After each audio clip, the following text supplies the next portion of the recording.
Hello everybody, my name is Ilya. And my name is Tyler. Together we make up kovray, a couple that loves to play board games. I closed my eyes and it didn't come. I close my eyes. And board games were said by Tyler. We have done a month of strictly two-player games coverage. And in reality, there's still a few days left where you'll be seeing pictures on our Instagram, but this is our last video to close off the series. And what is this video? Top 10 strictly two-player games ever. Top 10. Will there be more than 10? Well, maybe with honorable mentions. Yes. Maybe. On our lists. They're top 10 on our list. These are the top 10 best two-player games of all time, according to us. Okay, so how this is going to work is we are going to run down from 10 all the way to number 1. We will have some honorable mentions, but we'll announce those right before we announce the number 1 pick, because we want to leave you in suspense, because if we give away our honorable mentions, then you know they're not going to be in our top 10. Exactly. So, and we'll also be doing our giveaway winners in this video. Oh my gosh, so many winners. So many winners. So we'll announce those right before. We're going to make you wait for the number 1. Through many different ways. Yeah. But not on purpose, of course. Yeah. Well, why don't we jump right on in? Do you have anything to say before we get started? We don't know each other's lists. That's the only thing I want to say. So this is a total surprise to both of us. I think we can probably take a guess at what that might be there, but we'll see. Last year, what we did with our role player month, with our roll and write month, is we actually brought the games physically. Yeah. So we spoiled it a little bit because we knew it was going to be in the realm of these games. So this year we are not bringing the physical game. We'll put it in the corners of each of us when it's time for us to take the spotlight. So we can get some raw, unedited reactions. Edited reactions. Wow, Tyler, that game, I can't believe you picked it. Yeah, something like that. Well, why don't we jump right on into our number 10. See, did you see that edit? There's a big long pause there and I just edited it. Edited. Should we rock, paper, scissors to see who has to go first? Yes. Nice. Rock, paper, scissors. Rock, paper, scissors. Does that mean I go first or second? Oh, you get to choose, I guess. Okay, I will go first. Oh, taking the lead. All right, let's hear it. So my number 10 is Haven. Haven. Ooh, okay. So this was actually probably close to one of the first two-player games that we've played, strictly two-player games. It was definitely a very early acquire in our collection. And I fell in love with it from the start. I think there's so many reasons that the game is great. First of all, the art in it is absolutely phenomenal. The mechanics are simply tight. Yep. They're very smooth. You play cards, you basically bid to see who will win. When he gets the shrine, there's other one gets something as well, gets to keep some of the offerings. So I think it's just a very exciting game. I think every single game is a little bit different. And the strategy in it is just... it is a game that I also think is heavily underrated and I wish more people would play. Yeah, and I'm very happy 100%. When we actually did our rapid reviews, I saw a lot of people get excited about Haven, and I'm here to cheer that excitement on because it's a phenomenal game and you should be definitely checking out Haven. It landed in his 10, so it did. It must be good. Must be nice. I will say that it's a really good game. I do think it's extremely underrated. So yeah, I'm happy. You're on the Haven I'm happy train? That we have it. Okay. What is your number 10? My number 10 is Akrotiri. Yeah. It's one of those games that just feels like it escalates really quickly, but also you've got to be able to manage it. So you unlock more actions that you're able to use, you unlock more map that you're able to use, you have to be able to use your actions quite optimally to try and score yourself the most points. And then at a certain point when the map gets big enough, you have to try and plan for getting the bigger cards and just scoring yourself more points. So I think the streamlined way of even just the player aid walking you through what you need to be doing is really clever, but at the same time, it makes it really simple to go through. but you still have to think pretty hard about what you're making, what your decisions are going to end up being, and for that reason, I really like it. It seems like it's got its own economy as well, where you're selling all the goods, so I can really appreciate that.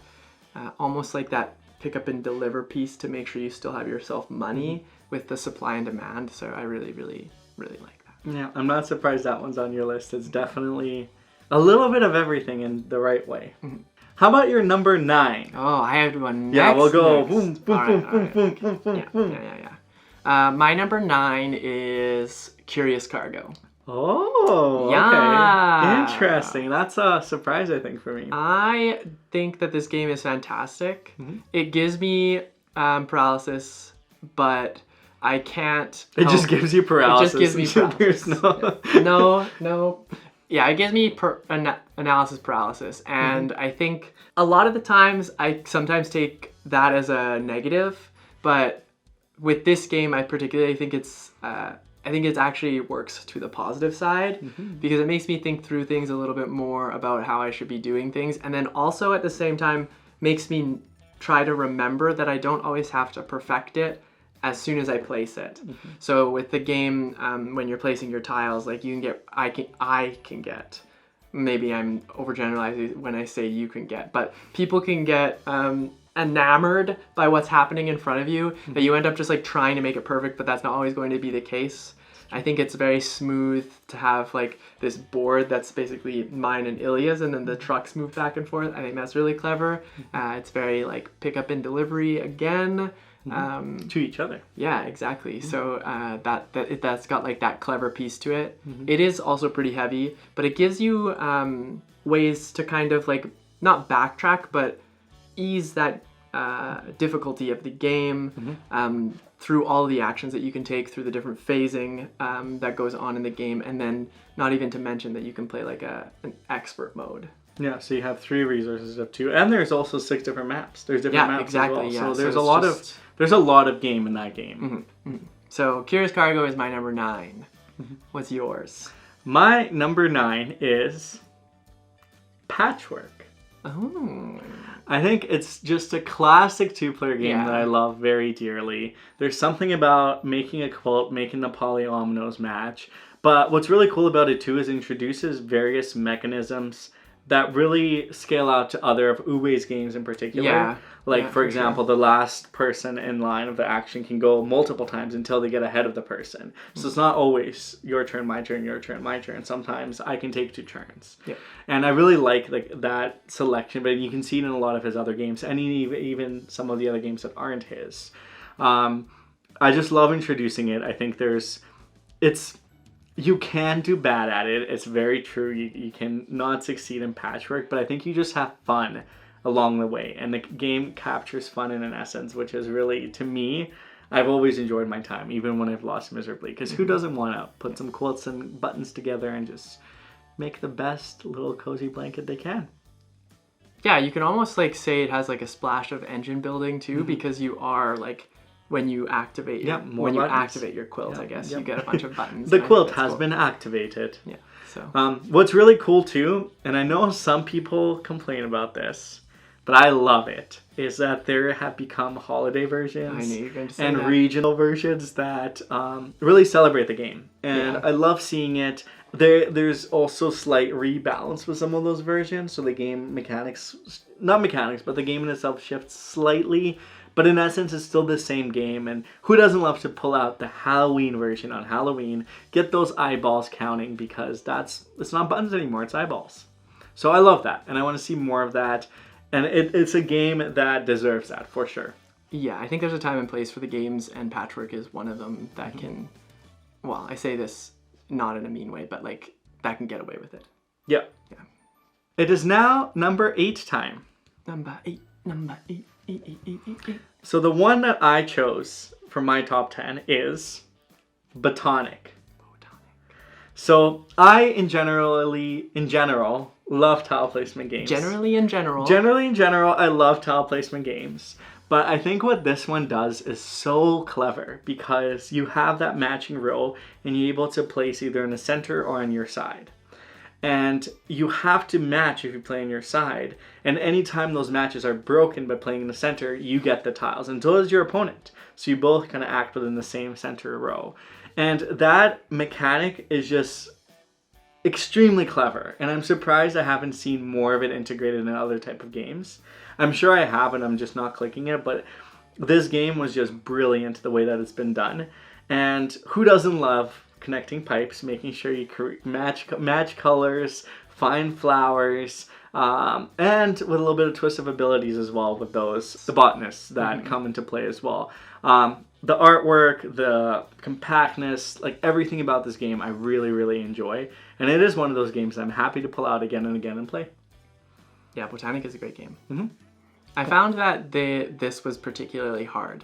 Because with roll and writes, it was like we were always comparing like a very similar mechanism. But with this one, the games are so different. It's hard to actually be like, this is what I think. But obviously, we put time and effort into making this top 10. It took a long time to make this top 10 list, for me at least. Botanic is a good one. I had to keep coming back and be like, no, I like this one more. And things kept shifting. But I'm happy with where it ended, I think. Yeah, a lot of the 2-player games actually ranked really high on my scale, so it was tough to differentiate them.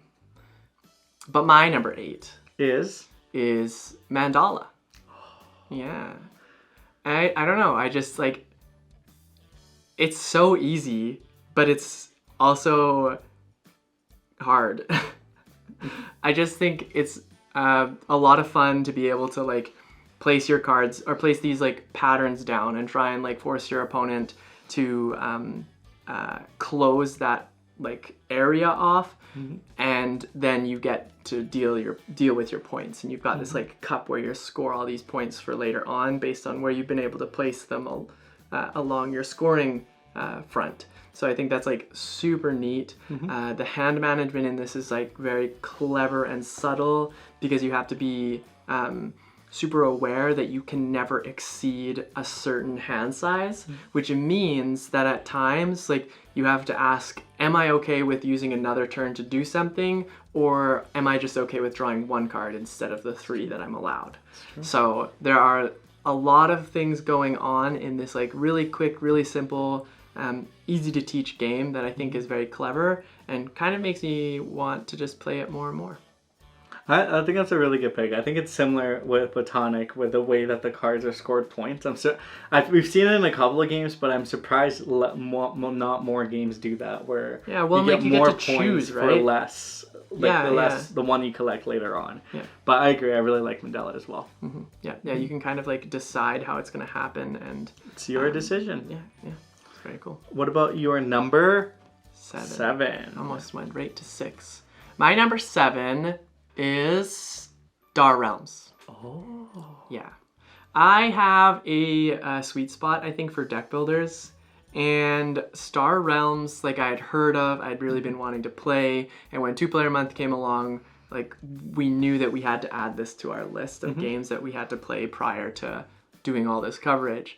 And almost instantly, we didn't even start playing the game, and I saw the cards that were in my hand and that were on the board, and I was like, okay, I already love this, because you can, I think I've said this before in another video, but the best thing about deck builders are games where you can cut cards out of your deck. Cut them, literally. Literally cut them. But if you can't do that in a deck builder, I think that there has to be some other way to be able to do something along those lines. Cards. Yeah, either through drawing or through some other means. But if you don't have that, I think inferior deck builder. I guess to be blunt, it's is it really a good deck builder if it doesn't do that? Show him one. Yeah. So Star Realms does an amazing job at this. At its base, because we only have the base game, I thought it was fantastic. So knowing that it's been hyped up a bit more to have a lot more going on makes me really excited for the game. I like the idea of the factions and basically defending yourself, but also there's a bunch of different strategies that you can go for. A lot of the times one in particular I remember I was heavy healing and just slow dealing Ilya damage, whereas he was just going all out and hitting me for 9 damage a turn kind of thing, and it was getting really close. And it's those types of games where you can like split off into different strategies and still have a close game. I think I respect a lot, and just simply doing that with cards, like kudos. So I'm really excited to play more of Star Realms. Yeah, the factions make it really fun. It's definitely quite an enjoyable deck builder. Now, my number 7 is Imhotep the Duel. I said in our reviews that it's going to make my top 10, and it did at number 7. Yeah. So I think I just love this game so much. And the reason being so is... that placement, right? I think you'll see this actually quite a lot in my top 10 list, is like the ease of play, but the variability in strategy. Like, in this game, you're either placing a meeple in the 3x3 grid, or you're unloading ships to those meeples that correspond to both players. Yeah. And it's a simple set collection for those goods, but there's variability in how you can set collect on 2 different sides. But in theory, it should be like a very straightforward, very repetitive potentially game, but it's exciting each and single time because the ships come out with different goods in different spots. Yeah. And the fact that your opponent can try to get the ship that is vertical, and I'm like, no, you're going to get the horizontal one by unloading that ship first. And then now that puts them in a tricky spot of trying to rush to get the other good. But is there another action they can take? And the game is just tense the whole time. You're also competing for the exact same resources. If you're building pyramids, there's only enough to finish 2 full pyramids in the whole game. So I see Tyler going for the pyramid. I have to stop him because if he gets too many. So it's a very reactive game. It's very exciting, and I just absolutely adore it. And I can't believe we haven't played the original. We need to play, like, if the original is anything like this game, I think I'm going to love it. Yeah, I always forget that some of the games that we have. Yeah, this is the re-implementation, Yeah. The one thing I'll say about that game is I guess the biggest thing that I appreciate about that game is that I like games where you have to decide, like, is this better for me, or is this better for me, or is this better for me to do to get points for myself, or to block, to do the opposite and stop Tyler, give something up, but potentially get farther ahead because I'm stopping you. The classic tug and pull. Yeah, so I really like that. It's like a tug and pull. It's an internal tug and pull. It's so good. It's great. Love it. And that is my number 7. So for my number 6, I chose Targi. Nice. So the reason I chose Targi is I just love having this game on my table, and I can play it again and again and again. Yeah. Each of the games feels so different, but it's also that tug and pull element where you're always trying to decide what is the best way for me to acquire the resources I need to potentially buy one of the tribe cards on the board, or is Tyler going to take it first? And what do I need to do to essentially build up my little village of cards in the best way possible? You're going to see combinations in the tribe cards that are just incredible, but those combinations can be good for your opponent as well. So it's that race factor. It's the intersecting too. It's another very neat mechanic that I wish I'd see more of, because it's not really prevalent in a lot of different games. But it's cool too, because where you place your meeples, you block the opposite for your opponent. So all of a sudden becomes quite competitive into what you can take. And going first is actually a huge advantage sometimes, because you really want the specific spot in order to secure yourself one of the cards that is out there that would really help. So the strategy in this is just a chef's kiss, in my opinion. And I'm shocked we have not played the expansion yet, because I think it's just because I love this base game so much, it's hard for me to think of introducing anything to it. But I'm excited to do that, because I heard the expansion adds even more greatness to the game. The expansion is relatively new to our collection. Yeah. So I'm not surprised we haven't played it. But I love it. What is your number 6? Number 6. My number 6 is Seven Wonders Duel. Yeah. I think this one is like in the realm of being a classic for a lot of people. And I just find the drafting element, the pyramid that you have to set up, very smooth. It reminds me a lot of Truffle Shuffle. Or I guess Truffle Shuffle reminds me a lot of that, because it's true, that came after. Yeah, exactly. So I have like a node to that game, which I do really like as well. But also just like this civilization theme where you've got to focus on basically 3 different things and you can kind of choose how you want to go. I think that's really cool because what you have to really basically understand is that when I'm going for one thing and Ilya's going for another thing, there's a second thing there's another thing that is open, but at the same time I need to make sure Ilya's not doing it faster than I am. Because if he's doing it faster than I am, then he's winning, and then I have to figure out how to slow him down, which takes me away from my goal. And there's a lot of these like different things that go on in your head where you really do have to plan for what kind of cards you need to be looking for. And then also at the same time, just like having that wonder card on top of all of the other cards that you're getting to build this engine like resource thing, I think is really fun to be able to like smoothly generate. It does feel unfortunate when you have like an excess amount, but I mean, because like they get wasted at the end. Yeah, but that's just part of the game, I think. Your civilization is just thriving. Exactly. Yeah. So I like the tug and pull, I like the variety of point gathering, and I like the tight decisions that you need to kind of make to, again, this kind of comes back to like slowing your opponent down versus getting further ahead for yourself. Getting in their head. And that is my number 6. Now, let's go on to number 5. Is it okay if I go first? Oh, I suppose. Because my number 5 is Seven Wonders Duel. Okay. For some reason, that didn't click for me until like as soon as you started. I was like, oh, so, okay. Everything you said, I 100% agree. I think there's just so much elegance in this game of, it can end early if any of those win conditions are met, or it can go the full round. So you're almost kind of pushing it to build up your civilization so you can duke it out, using your words, in the very end. But I think the one design element in this game that I think just elevates it and takes it to the next level, and I think whenever this, and it obviously came from the first 7, or actually no, because the first 7 Wonders is just drafting cards, right? You're passing. Card drafting. So the fact that half the cards are face down is genius.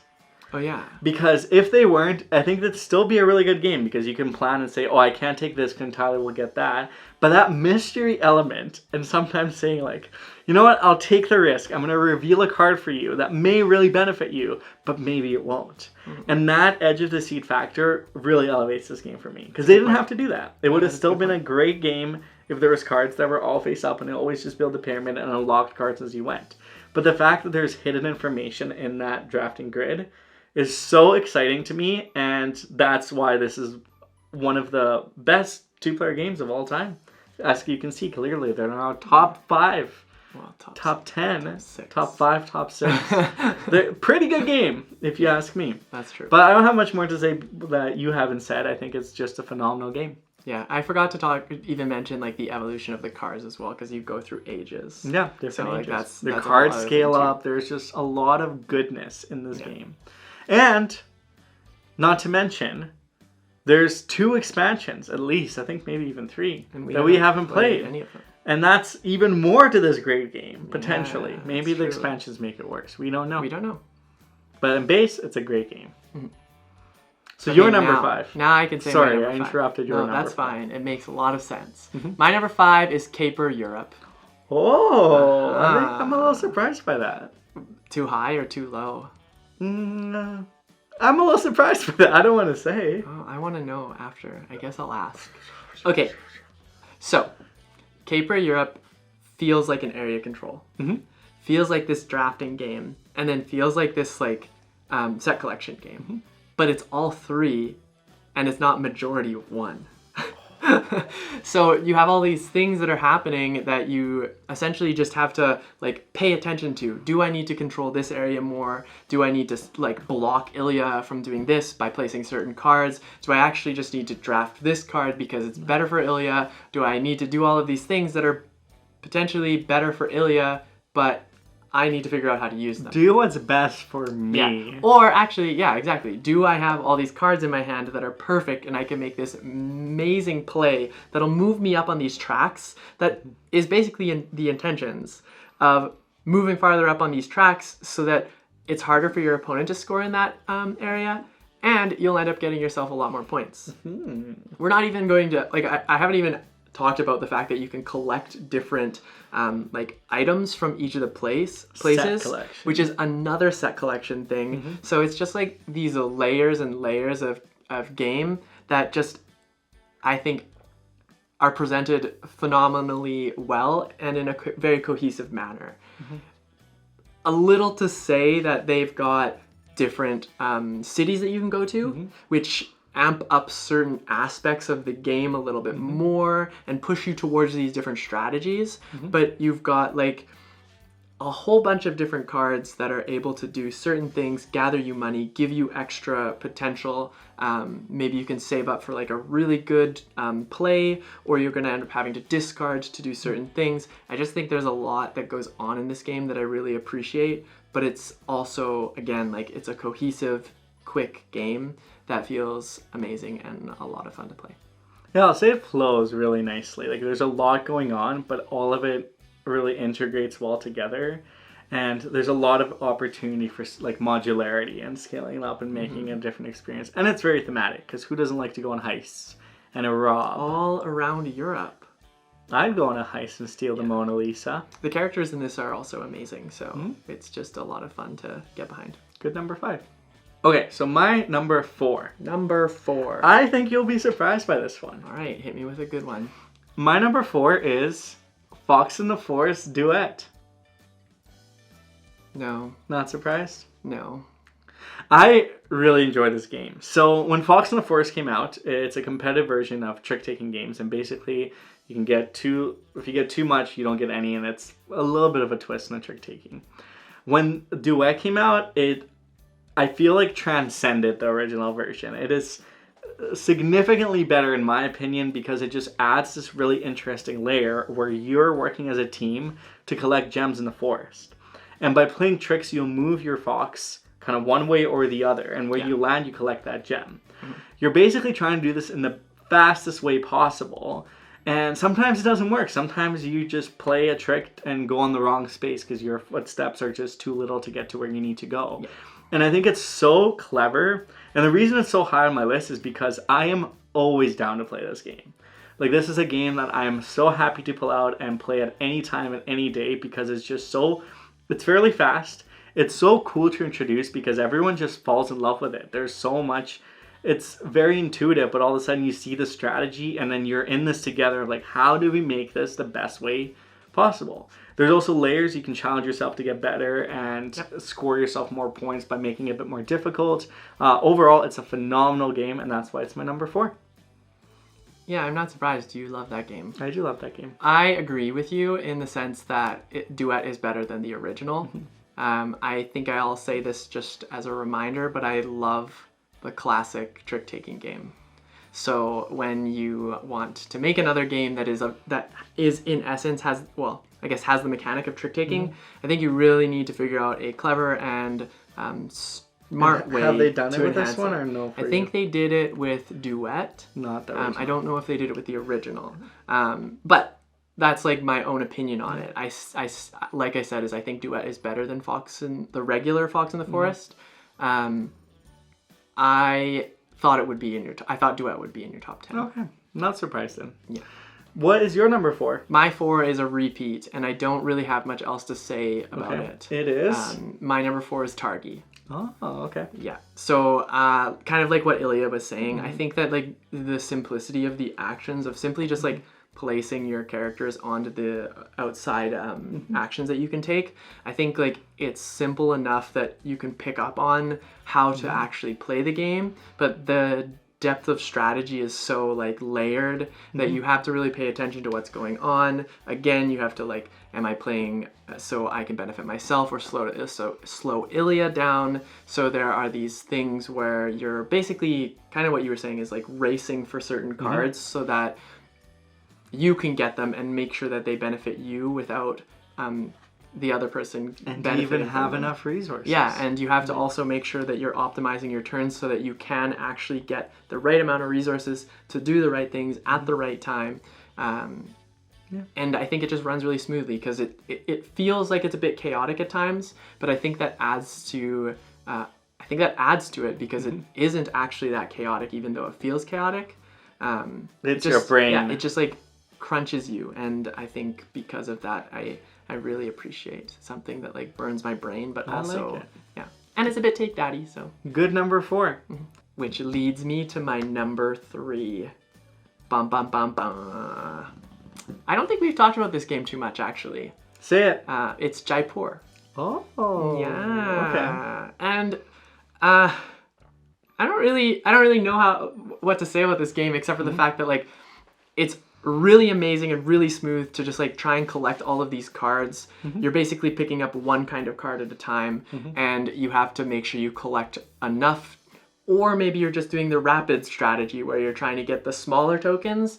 So I think like it's a lot of fun to build off of these like different types of strategies, or kind of just go with the flow, see what shows up. I think it's very smooth. I think it's very like family friendly, but at the same time, like you can really get into it with your opponent, and it makes it a lot of fun because you're basically racing for these opportunities, because the game doesn't end when everything's gone. It actually ends earlier than that.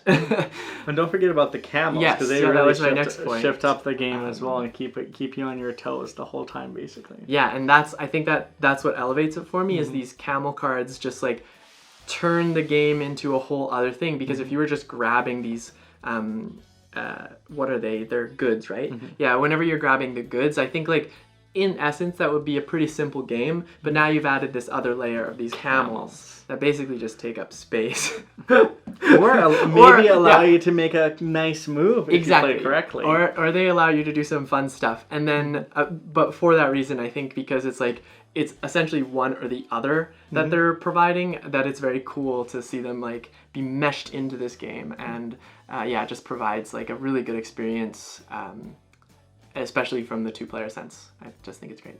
I agree. That's my 3. Jaipur is a wonderful game. So my number 3 is Watergate. So I think this is one of those games that I fell in love with from the very first time that we've played it. You have asymmetric characters, the Nixon administration, the reporters, and you're basically trying to uncover the Watergate scandal or get through your presidential term. So it doesn't matter. And it's really exciting because you have a grid in the middle where you're trying to collect evidence to link it to 2 different informants as a reporter, and as Nixon administration you're trying to block that. And that's kind of like one of the sides of it. But at the same time you're pushing your momentum. You're trying to get enough momentum. You're trying to make sure the Nixon administration doesn't get the momentum. And there's initiative as well. So going first, there's an advantage to doing that. So there's a lot of layers in how you play cards. Do you use their ability? Do you use their action to just move a couple of tokens or the evidence pieces? All those layers put together, it also makes for a very thematic game. It makes there's information on the cards that really let you learn a little bit more in the game as well, but keep it very tight and very engaged. This is one of the games that I really recommend to really anybody, because it's also, there's a really nice reference sheet of what to do as well. So it is quite intuitive. It seems a little bit daunting at first, but once you get into the game, it's just absolutely fantastic. And that's why it's my number 3. Yeah, Watergate is an amazing game. I think it does a really good job thematically, and then also to turn it around to be like, I'm going to play Nixon this time, and then you're going to play Nixon the next time. Like, it feels like it almost feels like a completely different game. So I really appreciate that when you've got like... But so balanced. Exactly. So balanced. And then the other thing too is there are cards that you can actually just like get rid of, like permanently get rid of. So I think like having that opportunity to do that during your game is very interesting, because they're good abilities, but are they good enough to get rid of the card? And then you have to be willing to like make those decisions. Your deck could become too small all of a sudden, and your opponent's like, okay, I know what they have, I know what they can do. Or you're gonna hold that ace and then get that momentum and win. Yeah, it's very, very clever. Very good choice. Okay, it is time for the number 2. My number 2. Have I surprised you with any of my picks so far? I don't think so. Okay. Not like super surprised, but like I said, it's like tough. It was tough to make these decisions. So like, yeah, my number 2 is Agricola, all creatures big and small. Okay, so this one surprises me. So I love worker placement games. They're one of my favorite mechanics, and I think I was thinking initially that this game would be a little bit more maybe punishing, because I think a lot of like the Caverna is my only experience that's closest to it, is you really have to upkeep and feed your workers, and if you don't, it can be really detrimental. But here, the world is your oyster. You can get as many animals as you can, and it's very fun. It plays quickly, as you can. Yeah. Can allowed, same thing. I like it because it's a great way to introduce worker placement in a nutshell to another person. To sit down and say, here's an action board of all the actions you can do. Figure out the best way to build your farm and get as many animals as you possibly can. And it's going to be a trial and error. Sometimes you're going to go and say, ooh, that didn't make sense. Oh, I put this enclosure and I already built a building, so I wasted an enclosure. But each of the games is so exciting. It's also so fun to get 16 of the same animal and like that enclosure. That's pretty funny. If you scale up and double up with the feeding trouts.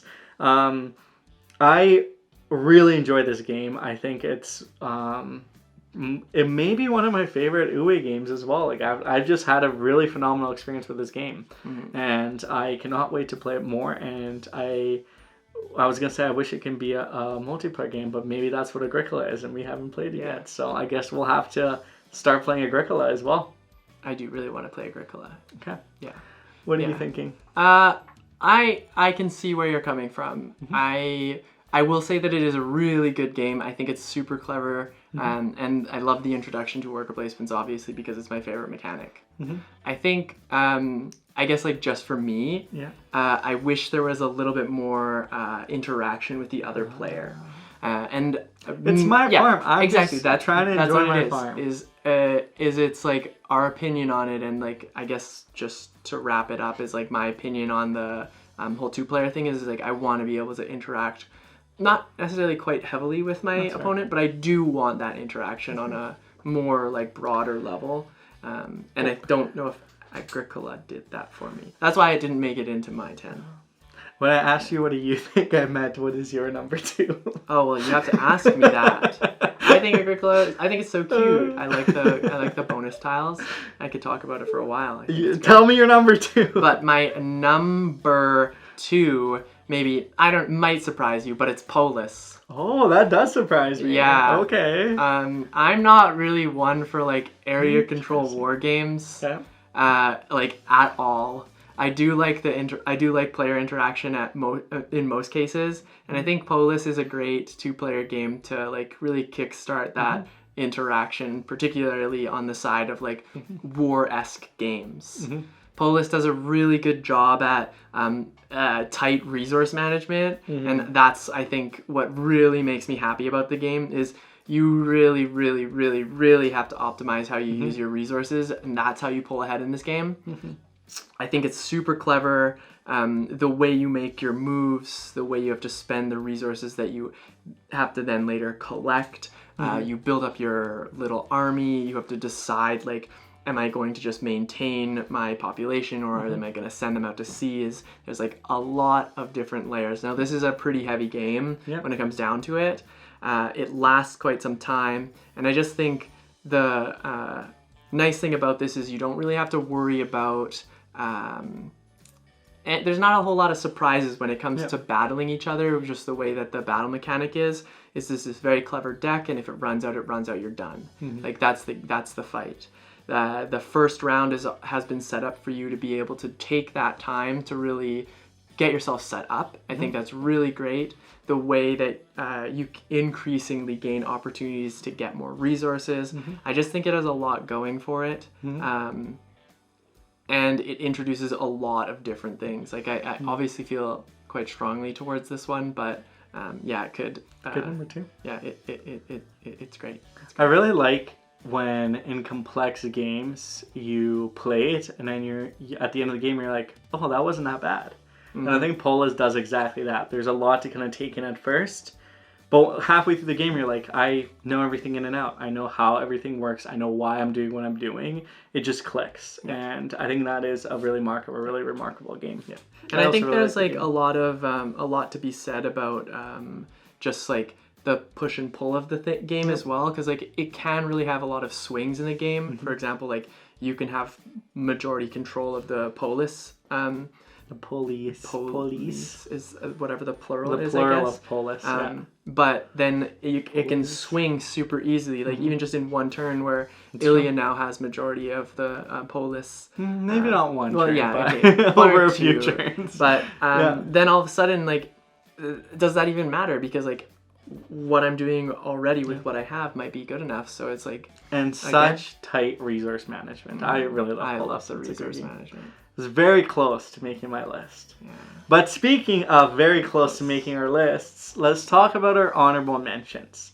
So this is going to be a rapid fire. We can name, let's say 3. Yeah, let's not even talk about them. Let's just say. Well, no, we can the say title. tiny bit about them, but very quick. All right. Okay. So my 3 are Twilight Struggle, Curious Cargo, and Chai Tea for 2. Okay.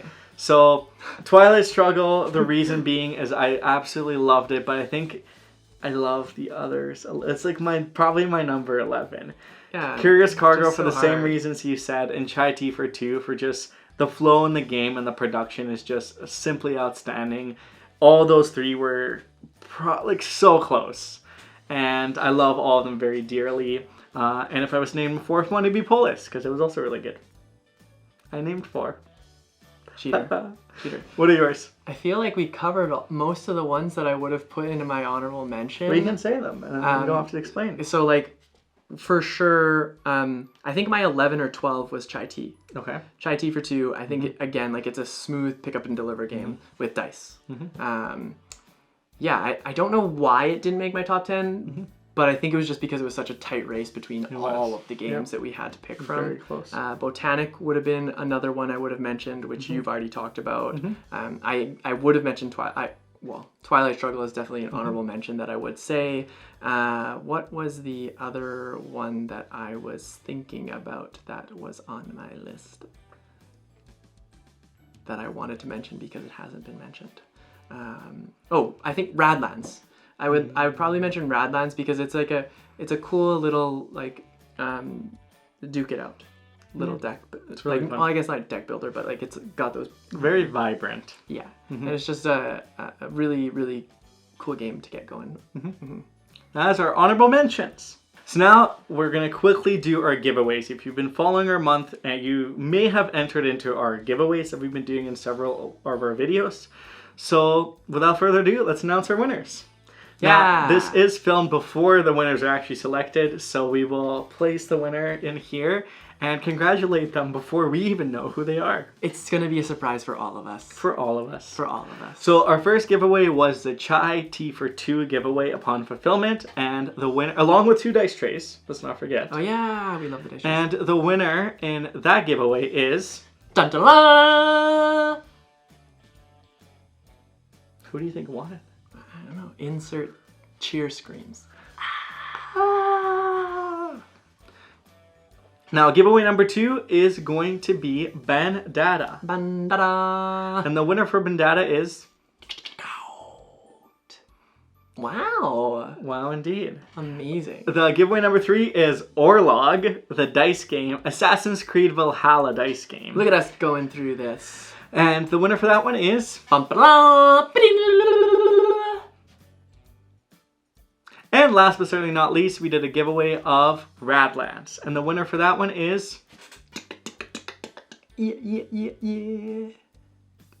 Now, we will contact you in your comments and get you to email us. The only email you'll get is from contact@kovray.com. So if there's any other emails, if there's any other ways of us contacting you that is not through YouTube in our account or the email, that's not us. So don't listen to any of those scammers potentially. Yeah. But thank you so much for supporting us and for being alongside of our journey. Has been so rewarding to read your comments, to hear about your 2-player thoughts, and it's just filled our hearts with joy this month.